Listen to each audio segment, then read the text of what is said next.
तो बच्चों आज का हमारा जो टॉपिक है वो है disease of muscular and skeletal system. दोनों बेटा डिजीज हम साथ में कवर करने वाले हैं, ठीक है। जो मस्कुलर सिस्टम की डिजीज है उसको भी हम कवर करेंगे और साथ ही साथ जो स्केलेटल सिस्टम की डिजीज है वो भी हम कवर करेंगे एक ही लेक्चर के अंदर पूरा, ठीक है। कौन कौन सी बीमारियां दे रखी हैं मस्कुलर सिस्टम वाली, कौन कौन सी बीमारियां दे रखी हैं? बोलो। माइस्थीनिया ग्रेविस, मस्कुलर डिस्ट्रॉफी और टेटनी, है ना। माइस्थीनिया ग्रेविस, मस्कुलर डिस्ट्रॉफी और टिटैनी, बेटा ये तीन बीमारियां कहां पे दे रखी मस्कुलर सिस्टम के अंदर, और तीन ही बीमारियां आपको दे रखी है कहां पे स्केलेटल सिस्टम के अंदर, आर्थराइटिस, ऑस्टियोपोरोसिस और गाउट, ठीक है।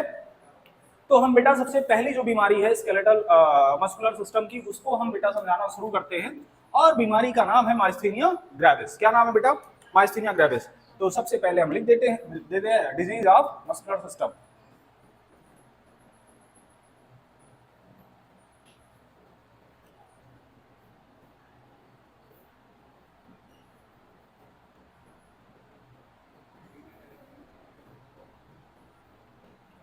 डिजीज ऑफ मस्कुलर सिस्टम, और यहां पे बेटा हमें जो सबसे पहली बीमारी समझनी है वो है माइस्थीनिया ग्रेविस।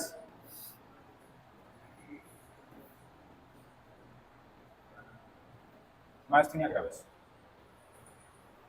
अब इस बीमारी को पूरी तरह से समझने के लिए बेटा आपको जो हमने मस्कुलर सिस्टम पढ़ा रखा है उसकी नॉलेज जरूरी है। वो लेक्चर अगर आपके दिमाग में होगा तो आपको समझने में बड़ी आसानी होने वाली है। कैसे सर बताइए, कुछ तो पता चले। देखो बेटा हमने तुमसे बात करी थी मोटर एंड प्लेट की, याद है? न्यूरोमस्कुलर जंक्शन की बात करी थी। हमने कहा था कि जब भी कभी, क्योंकि हम स्केलेटल मसल के कॉन्ट्रैक्शन की बात कर रहे हैं, तो हमने कहा था जब भी कभी हमें अपनी किसी भी बॉडी की मसल को कॉन्ट्रैक्ट करवाना होता है तो सिग्नल कहां से भेजा जाता है? हमारे ब्रेन से मोटर न्यूरॉन के थ्रू भेजा जाता है। वो मोटर न्यूरॉन के थ्रू जो सिग्नल भेजा जाता है बेटा, वो किसके थ्रू आपकी मसल की सार्कोलेमा तक पहुंचता है?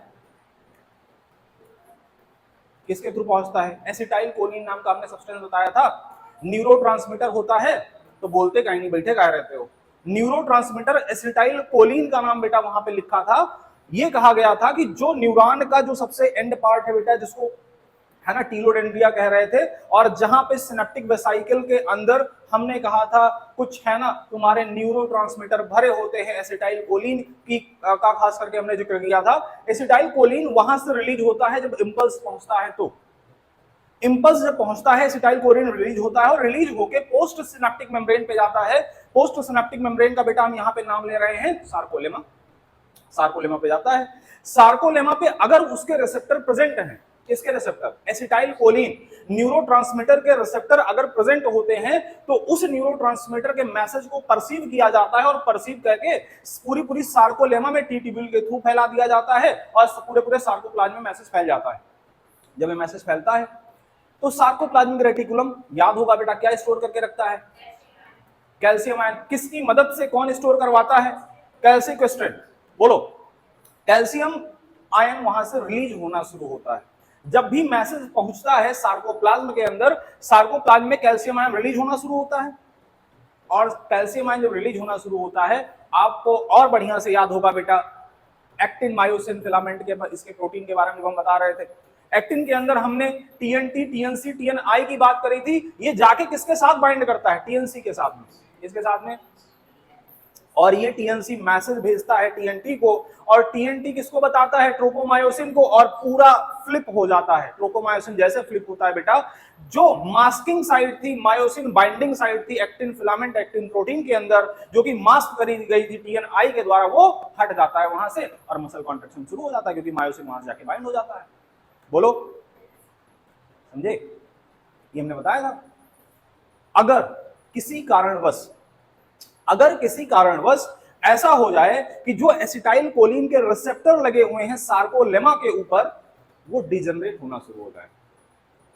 क्या होना शुरू हो जाए? रिसेप्टर ही अगर खत्म हो जाए, अगर एसिटाइल कोलिन का रिसेप्टर नहीं रहेगा बेटा प्लाज्मा सार्कोलेमा के ऊपर, तो क्या ये जो मैसेज मोटर न्यूरॉन के द्वारा भेजा जा रहा है, क्या ये मैसेज आपके मसल सेल को मिलेगा, या मसल सेल को पता चलेगा कि आपके मोटर न्यूरॉन के द्वारा कोई मैसेज भेजा गया? नहीं मिलेगा। और अगर मिलेगा नहीं तो कैल्शियम आयन रिलीज नहीं होगा, अगर कैल्शियम आयन रिलीज नहीं होगा तो क्या मसल कॉन्ट्रैक्शन होगा? नहीं होगा। समझे? ये बेटा एक ऑटो इम्यून डिजीज है। क्या है? इस ऑटो इम्यून डिजीज की वजह से, ऑटो इम्यून डिजीज का मतलब क्या होता है? जब हमारी इम्यून सेल हमारी ही बॉडी की सेल को डैमेज करना शुरू कर दे, हमारी ही इम्यून सेल हमारी ही बॉडी की सेल को डैमेज करना शुरू कर दे। हमारी इम्यून सेल ने बेटा किसको डैमेज किया? यहां पे एसिटाइल कोलिन के जो रिसेप्टर लगे हुए थे सार्कोलेमा के ऊपर, उसको डैमेज कर दिया, उसको डिजनरेट कर दिया, उसको खत्म कर दिया। अगर वो खत्म होने लग गया बेटा, तो क्या रिसेप्टर पर क्या जो एसिटाइल कोलिन के है, क्या उसको रिसीव किया जाएगा सार्कोलेमा के द्वारा? क्या उसके मैसेज को रिसीव किया जाएगा? क्या जो मोटर न्यूरॉन के द्वारा मैसेज भेजा जा रहा है, क्या उसको रिसीव किया? नहीं रिसीव कर सकते। बोलो। और अगर मैसेज नहीं रिसीव हो पाएगा, समझ रहे हो, मसल कॉन्ट्रैक्शन नहीं हो पाएगा, कैल्शियम आयन रिलीज नहीं होगा, मसल कॉन्ट्रैक्शन नहीं हो पाएगा। ये बेटा यही इसकी थ्योरी है। कैसे क्या होता है देखो, एक बार फिर से समझ लो, डायग्राम बना के समझा देते हैं। पहली बात तो बेटा हमने ये कहा कि माइस्थीनिया ग्रेविस कैसी बीमारी है? Auto immune disorder. कैसा डिसऑर्डर है? ऑटो इम्यून डिसऑर्डर है। कैसा डिसऑर्डर बेटा? Auto immune disorder. Auto immune disorder का मतलब क्या हुआ? Auto immune disorder. डिसऑर्डर का मतलब बेटा कोई बीमारी हो गई, कोई डिफेक्ट आ गया। कहां पे डिफेक्ट आया? हमारी इम्यून सेल के द्वारा डिफेक्ट आया। क्यों आया? क्योंकि वो ऑटो इम्यूनिटी क्रिएट करने लग गई, हमारे बॉडी की सेल के खिलाफ ही इम्यूनिटी क्रिएट करने लग गई। बोलो, उससे क्या होगा? हमारे बॉडी की सेल ही डैमेज होने लग जाएंगी। अब यहां पे हुआ क्या? यहां पे हुआ क्या बेटा? मान लो ये तुम्हारा सार्कोलेमा था, ये तुम्हारा सार्कोलेमा था। इस सार्कोलेमा के ऊपर बहुत सारे रिसेप्टर लगे होते हैं, है ना, बहुत सारे रिसेप्टर लगे होते हैं बेटा। किसके रिसेप्टर लगे होते हैं? एसिटाइल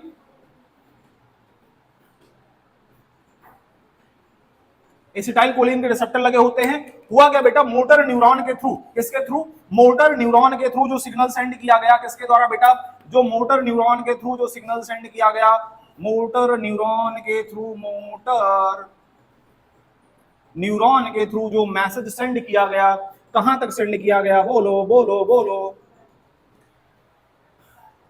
सार्कोलेमा तक। वो मैसेज एसिटाइल कोलिन के द्वारा ही तो भेजा जाएगा। ये बेटा ये जो जंक्शन है इसको हम क्या बोल रहे थे? बोलो, मोटर एंड प्लेट बोल रहे थे।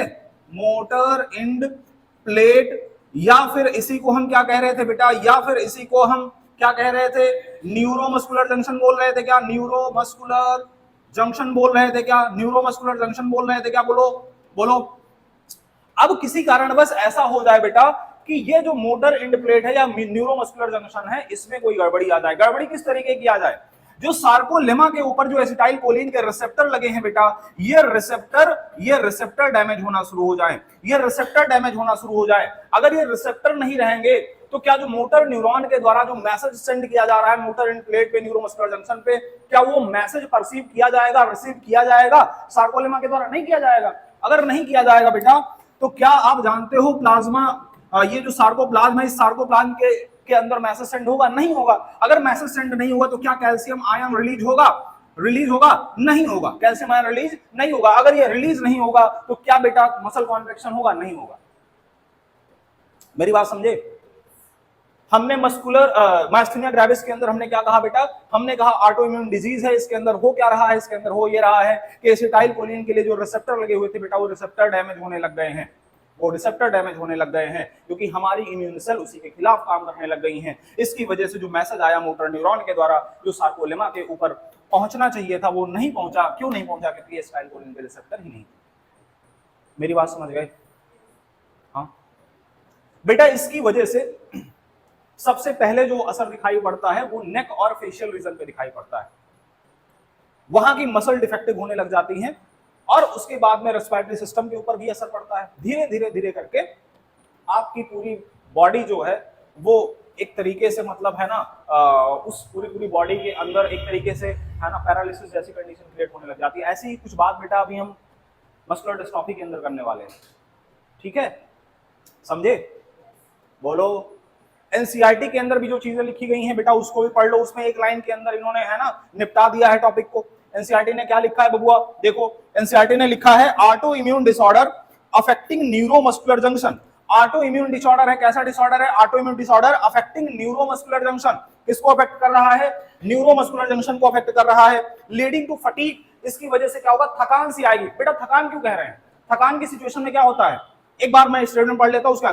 Fatigue, weakening and paralysis of skeletal muscle. बोलो ये बताओ बबुआ कि थकान आप कैसे डिफाइन करोगे कि आप थके हुए हो? बेटा कोई काम आपको करना है लेकिन उसके बावजूद आपको आपका दिमाग कह रहा है भैया करना है, लेकिन आपकी बॉडी जवाब दे रही अरे यार बहुत थके हुए नहीं कर पाएंगे। कई बार बेटा आलस की वजह से और कई बार थकान की वजह से। प्यास बहुत तेज तुम्हें लगी रहती है, पानी रखा है तुम्हारे कमरे में, रखा है दूसरे कोने में, बस तुम्हारा हाथ वहां तक नहीं पहुंच पा रहा है। तुम सोच रहे हो बेड पे इसे लेटे लेटे किसी तरीके से पहुंचा दें, नहीं पहुंच पा रहा है, लेकिन तुम इतने ज्यादा आलसी हो जाते हो कि वहां तक उठ के नहीं जाते। कई बार उसका कारण फटीग होता है, थकान होती है कि आप जाना चाह रहे हो वहां तक लेकिन नहीं जा पा रहे हो। आपका दिमाग कह रहा है भैया पानी पीना आपके लिए जरूरी है, लेकिन नहीं जा पा रहे हो। क्यों नहीं जा पा रहे हो? क्योंकि आपको थकान बहुत ज्यादा लगी है। ऐसे ही कुछ सिचुएशन यहाँ पे हो जाती है। आपका दिमाग मैसेज सेंड कर रहा है, कह रहा है भैया ये काम करना जरूरी है, लेकिन आपकी मसल कह रही नहीं कर पाएंगे। क्यों? क्योंकि इस तक मैसेज पहुंच ही नहीं रहा है, या प्रॉपर अमाउंट में जितना कैल्शियम रिलीज होना चाहिए रिलीज ही नहीं हो पा रहा है। हो गई दिक्कत। बोलो तो क्या है बेटा? ऑटो इम्यून डिसऑर्डर है, इसके अंदर क्या दिखाई पड़ेगा? Muscle weakness, fatigue and paralysis of skeletal muscle. ये एनसीईआरटी वाली लाइन भी ऐड कर लेना बेटा। क्या क्या है, क्या क्या कह रहे हैं, है ना? ऑटो इम्यून डिसऑर्डर के साथ साथ में क्या कह रहे हैं? बोलो बोलो। Fatigue,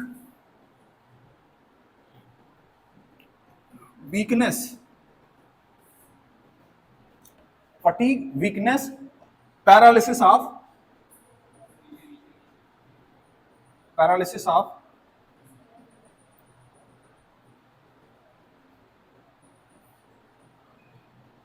skeletal muscle. ठीक है, बोलो बोलो बोलो, सही है। ये बीमारी समझ गए होगे मुझे लग रहा है। सर बहुत ज्यादा समझा दिया, इससे ज्यादा मत समझाना, है ना? ठीक है, हो गया। जल्दी से छाप लो बेटा इसको। बेटा नेक्स्ट बीमारी हम पढ़ने वाले हैं जिसका नाम है मस्कुलर डिस्ट्रॉफी। मस्कुलर डिस्ट्रॉफी के अंदर बेटा सबसे पहली बात आपको ये जाननी चाहिए बेटा जिनका वास्ता जेनेटिक्स से कभी रहा है वो हमारी इस बात को समझ जाएंगे, जिनका नहीं रहा वो नहीं समझ पाएंगे। जो नहीं समझ पाएंगे जेनेटिक्स के अंदर बेटा हम डिटेल में पढ़ाएंगे तो वहां समझ जाना। देखो मस्कुलर डिस्ट्रॉफी एक जेनेटिक डिसऑर्डर है। कैसा डिसऑर्डर है? जेनेटिक। और जेनेटिक में भी कैसा डिसऑर्डर है? एक्स लिंक्ड रिसेसिव डिसऑर्डर है। कैसा डिसऑर्डर है बेटा? X linked recessive disorder. X linked recessive disorder. Recessive disorder की खासियत क्या होती है अनुराग?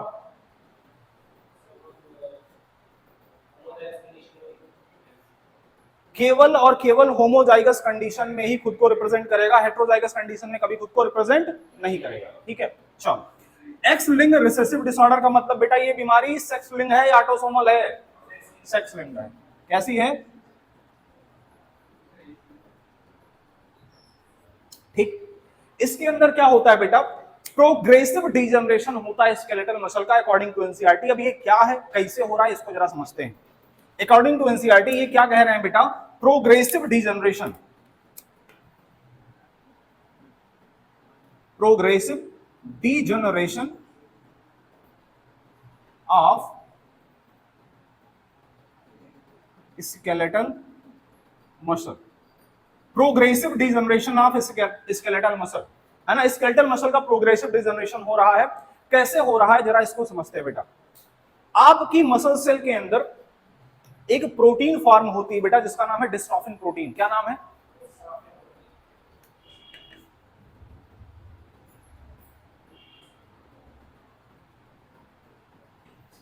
Dystrophin protein. डिस्ट्रोफिन प्रोटीन बेटा ये बताओ, सेंट्रल डोग्मा आपको याद होगा, आपने कभी अगर जेनेटिक्स पढ़ रखा होगा बेटा तो आप ये जानते हो कोई भी प्रोटीन अगर बन रही है तो उस प्रोटीन को बनाने के लिए कोई ना कोई डीएनए के ऊपर जीन रहा होगा। जीन ने, उस जीन की वजह से बेटा एमआरएनए बना होगा, उस पर्टिकुलर डीएनए के सेगमेंट या उस पर्टिकुलर जीन की वजह से एमआरएनए बना होगा, और एमआरएनए ने क्या बनाया होगा? प्रोटीन बनाया होगा। तो मतलब कोई ना कोई जीन रहा होगा बेटा, जिस जीन की वजह से ये प्रोटीन बन रही है। कई बार ऐसा होता है, जेनेटिक डिसऑर्डर क्यों कह रहे हैं? जेनेटिक डिसऑर्डर कहने का रीजन क्या है बेटा? कोई पर्टिकुलर जीन जिसकी हम बात कर रहे हैं, वो पर्टिकुलर जीन जो कि डिस्ट्रोफिन प्रोटीन बना रहा है। कौन सा प्रोटीन बना रहा है? Dystrophin protein. ये जीन डिफेक्टिव हो जाता है। ये जीन क्या हो जाता है बेटा? ये जीन डिफेक्टिव हो जाता है। ये बताओ, अगर ये जीन डिफेक्टिव हो गया तो ये बताओ क्या डिस्ट्रोफिन प्रोटीन बनेगा? नहीं बनेगा, नहीं बनेगा। अगर जीन डिफेक्टिव हो गया तो डिस्ट्रोफिन प्रोटीन नहीं बन सकता। बोलो ठीक। और अगर डिस्ट्रोफिन प्रोटीन नहीं बनेगा तो डिस्ट्रोफिन प्रोटीन का मसल के अंदर जो काम होगा वो क्या काम हो पाएगा? इसका काम क्या होता है? हाँ, क्या होता है? बोलो बोलो बोलो। कैल्शियम आयन को रिलीज करवाने में बेटा मदद करता है, जो कि स्टोर होता है कहां पे? सार्कोप्लाज्मिक रेटिकुलम के अंदर। समझ रहे हो, है ना? तो ये बेटा मदद करता है किसमें? कैल्शियम आयन के रिलीज में। कैल्शियम आयन के रिलीज में मदद करता है। इसके पहले जो भी बीमारी बताए थे बेटा, माइस्थीनिया ग्रेविस, उसमें हमने कहा था कैल्शियम आयन क्यों नहीं रिलीज हो रहा है? क्योंकि जो मैसेज भेजा जा रहा है मोटर न्यूरॉन के द्वारा, वो मैसेज पहुंचा ही नहीं। कहां तक नहीं पहुंचा? सार्कोलेमा के ऊपर मैसेज पहुंचा ही नहीं। क्यों नहीं पहुंचा? क्योंकि एसिटाइल कोलिन का रिसेप्टर गायब था, वो डिजनरेट होने लग गया था। और अगर रिसेप्टर डिजनरेट होने लग गया था तो सार्कोलेमा के ऊपर नहीं पहुंचा, और अगर सार्कोलेमा के ऊपर नहीं पहुंचा, सार्कोप्लाज्म के अंदर नहीं पहुंचा, सार्कोप्लाज्मिक रेटिकुलम को नहीं पता चला, कैल्शियम आयन रिलीज नहीं हुआ, मसल कॉन्ट्रैक्शन हुआ नहीं। यहां पे हम ये कह रहे हैं सिग्नल तो आएगा, सिग्नल पहुंचेगा भी सार्कोलेमा तक, लेकिन फिर भी कैल्शियम आयन रिलीज नहीं होगा। क्यों नहीं होगा?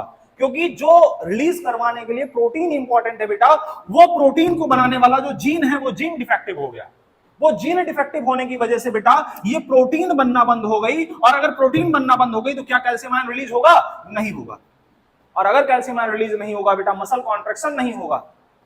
क्या नहीं होगा? मसल कॉन्ट्रैक्शन नहीं होगा। अगर कैल्शियम आयन रिलीज नहीं होगा तो फिर मसल कॉन्ट्रैक्शन नहीं होगा। और अगर मसल कॉन्ट्रैक्शन नहीं होगा, और अगर मसल कॉन्ट्रैक्शन नहीं होगा, तो ये बताओ, जो भी पार्ट बेटा नॉन फंक्शनल हो जाए आपकी बॉडी का, काम ना करे आप, या उससे काम ना ले रहे हो, तो धीरे धीरे धीरे धीरे डिजनरेशन की तरफ जाएगा। इसलिए कहा जाता है एक्सरसाइज वगैरह करनी जरूरी होती है ना? थोड़ा सा पुशअप, थोड़ा सा डंबल, थोड़ा सा रनिंग। बोलो क्यों कहा जाता है एक्सरसाइज जरूरी है आपकी बॉडी के लिए? इसलिए कहा जाता है कि जो आपकी मसल सेल है बेटा वो एक्टिवेटेड रहें, उनको ये पता रहे कि हमसे काम लिया जा सकता है। अगर आपकी बॉडी की मसल को ये पता लग गया कि भैया हम नॉन फंक्शनल है, हमसे कोई काम लेना नहीं है, धीरे धीरे वो डिजनरेसी की तरफ जाने लग जाती है। हमारी बॉडी देख लो, दुबले पतले होते चले जा रहे हैं। क्यों? एक्सरसाइज नहीं कर रहे हैं। हालांकि ये तो मजाक की बात है, ठीक है सर, और कितना ज्यादा मोटे हो गए, अभी तो सही हो एकदम, है ना? पहले बहुत ज्यादा मोटे थे, ऐसा है क्या? हाँ नहीं, अच्छा। बात ये है बेटा समझ पाए इसको? प्रोग्रेसिव डिजनरेशन क्यों कह रहे हैं, बात समझ पाए? क्यों? क्योंकि मसल कॉन्ट्रैक्शन नहीं हो रहा है। मसल कॉन्ट्रैक्शन ना होने की वजह से मसल को लगा कि हमारा काम खत्म है, तो वो स्केलेटल मसल धीरे धीरे डिजनरेट होने लग जाएंगे, ठीक है? और अल्टीमेटली बेटा डिजनरेट होते होते होते होते इतना ज्यादा डिजनरेट हो जाती है कि डेथ की कंडीशन आ जाती है। तो मतलब डेथ भी हो सकती है। आप समझ रहे हो? ठीक, समझे? इसको नोट कर लो बेटा। नेक्स्ट बीमारी है टेटनी, है ना? देखो टिटैनी या टेटनी, टिटैनी। देखो इसके अंदर क्या हो रहा है बेटा, टिटैनी के अंदर क्या हो रहा है, इसके अंदर वाइल्ड कॉन्ट्रैक्शन होने लग जाता है। समझ रहे हो? रैपिड स्पैज्म होने लग जाता है। अब सर ये क्या है? बहुत लगातार लगातार लगातार कॉन्ट्रैक्शन होते रहना, मसल के अंदर एकदम बहुत तेजी के साथ कॉन्ट्रैक्शन। बेटा ये चीज कभी ना कभी फील की होगे तुम लोग। रात में सोते टाइम कई बार बेटा अकड़न आ जाती है पूरी तरीके से, है ना? इतनी जोरदार अकड़न होती है पैर में, एकदम तुम्हारी हालत खराब हो जाती है, नींद से एकदम जग जाते हो, समझ में नहीं आता करें क्या थोड़ी देर के लिए। बिल्कुल एकदम पैर वैर पकड़ते हो एकदम, है ना? जो कर पाते हो अपने तरीके से करते हो, नींद तो पूरी तरीके से गायब ही हो जाती है। और बेटा वो दर्द अगर बहुत तेजी के साथ में कॉन्ट्रेक्शन हो गया तो 1-2 दिन तक बना रहता है कई बार। इसका रीजन है बेटा ब्लड कैल्शियम लेवल का कम होना नॉर्मल लेवल से। क्या कम होना? ब्लड कैल्शियम लेवल का कम होना नॉर्मल लेवल से। और जब भी ब्लड कैल्शियम लेवल कम होता है वो लगातार स्टिमुलस भेजता रहता है, लगातार स्टिमुलस भेजता रहता है, मसल को लगातार बताता रहेगा भैया, लगातार लगातार लगातार मैसेज देता रहेगा, और उस मैसेज की वजह से मसल के अंदर लगातार कॉन्ट्रैक्शन होने लग जाता है, और वो कॉन्ट्रैक्शन बेटा आपके मसल के अंदर दिखाई पड़ता है सडन स्पैज्म के रूप में, या सडन स्पैज्म मैं कह रहा हूं मैं वाइल्ड कॉन्ट्रैक्शन के रूप में। ठीक है, तो टेक्निक के अंदर हम क्या कह रहे हैं बेटा? बोलो, अभी हमने क्या बोला? 2 टर्म बोले, वाइल्ड कॉन्ट्रैक्शन और रैपिड स्पैज्म।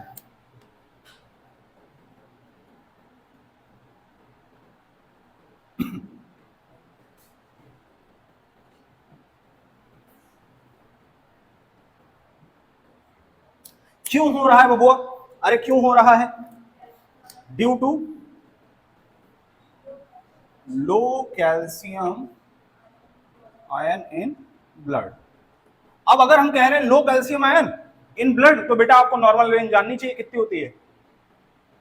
कितना होता है कैल्शियम नॉर्मल ब्लड में? नॉर्मल ब्लड कैल्शियम लेवल, हाँ, 8.5 टू 10 मिलीग्राम पर 100 ml, सॉरी पर 100 है ना ml ब्लड। ठीक है, 8.5 टू 10 मिलीग्राम पर 100 ml ब्लड, ये नॉर्मल रेंज है कैल्शियम का। क्या है बेटा? कैल्शियम का ये नॉर्मल रेंज है। अगर इस रेंज से कम हो जाए, क्या हो जाए? इस रेंज से अगर कम हो जाए तो ये लगातार लगातार ब्लड के अंदर अगर इस लेवल से कैल्शियम कम हो जा रहा है तो आपकी मसल तक लगातार मैसेज सेंड किया जाता है, और उस मैसेज की वजह से मसल आपकी कॉन्ट्रैक्शन करने लग जाती है, और वो कॉन्ट्रैक्शन कैसा होता है? वाइल्ड टाइप होता है, एकदम बहुत जोरदार कॉन्ट्रैक्शन होता है, लगातार रैपिड स्पैज्म होता है, बहुत तेजी के साथ में स्पैज्म होने लग जाता है। ठीक है, अच्छा इसका और क्या रीजन हो सकता है? हार्मोनल रीजन भी हो सकता है बेटा। ब्लड कैल्शियम लेवल डिक्रीज किया, और इसके कौन कौन से और रीजन हो सकते हैं? देखो, 2 हार्मोन आपको याद रखना चाहिए, एक पैराथार्मोन और दूसरा थायरोकैल्सिटोनिन, पीटीएच एंड टीसीटी, है ना। 2 हार्मोन आपको याद रखना चाहिए, इसका नाम है पैराथार्मोन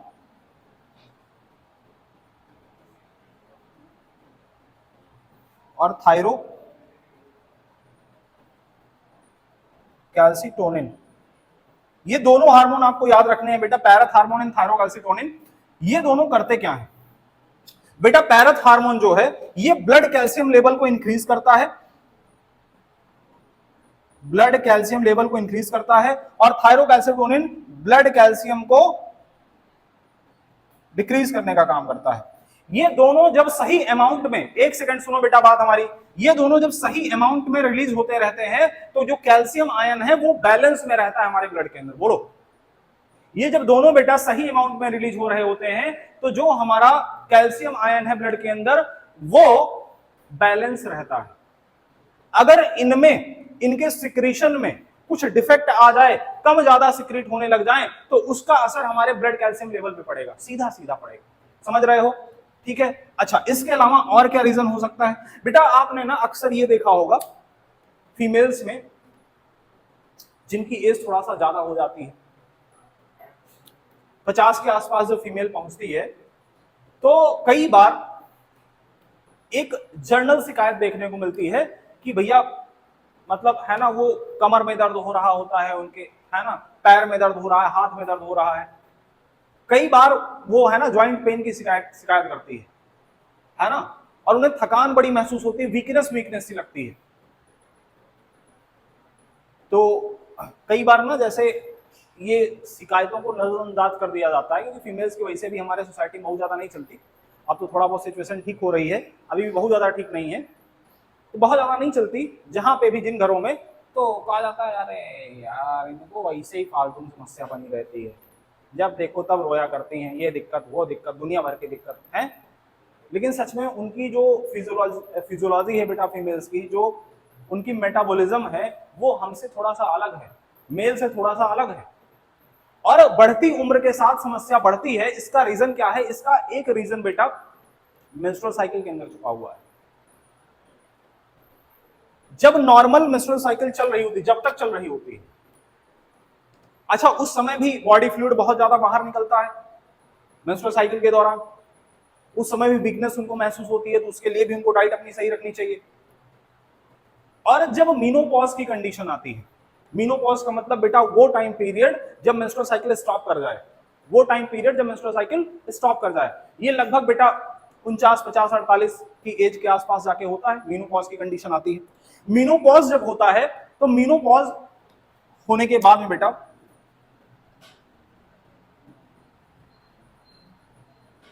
मीनोपॉज जब होता है तो इसकी वजह से एक हार्मोन ईस्ट्रोजन का लेवल डाउन हो जाता है। क्या हो जाता है? ईस्ट्रोजन का लेवल बहुत ही ज्यादा डाउन हो जाता है।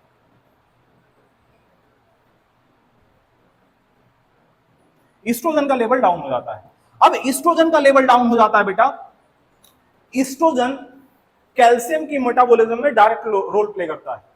अगर ईस्ट्रोजन का लेवल डाउन हो गया तो इसके लेवल डाउन होने की वजह से जो कैल्शियम आयन है बेटा वो भी डाउन हो जाता है। और अगर कैल्शियम आयन की कमी आई तो बेटा वो कमी ब्लड के अंदर भी दिखाई पड़ेगी। बोलो, कैल्शियम आयन की कमी हो जाती है, और अगर ये कमी आई बेटा तो ये कमी कहां दिखाई पड़ेगी? बोलो, मसल के अंदर वीकनेस में दिखाई पड़ेगी, फटीग में दिखाई पड़ेगी, उनको थकान थकान सी महसूस होगी, जॉइंट पेन स्टार्ट हो जाएगा, वीकनेस वीकनेस सी लगेगी, ये सारी समस्याएं आती हैं। तो टेक्निक के अंदर बेटा हम आपसे ये कह रहे हैं कि वाइल्ड कॉन्ट्रैक्शन हो रहा है, रैपिड स्पैज्म हो रहा है, ठीक है, due to low calcium ion in blood. और कैल्शियम आयन का लो लेवल होने का कई सारा रीजन हम बता रहे हैं आपसे। हम बेटा आपसे ये भी कह रहे हैं कि जो कैल्शियम आयन है उसका नॉर्मल रेंज क्या है, 8.5 टू 10 मिलीग्राम पर 100 ml। और यहाँ पे हमने दो हार्मोन का नाम लिया बेटा, एक पीटीएच का नाम लिया, पैराथार्मोन का नाम लिया, है ना, एक पीटीएच पैराथार्मोन और टीसीटी थायरोकैल्सिटोनिन का नाम लिया। हमने कहा बेटा एक बढ़ाता है घटाता, अगर दोनों का लेवल अप एंड डाउन अगर हो जाए तो उसकी वजह से कैल्शियम का लेवल डिफेक्टिव होता है।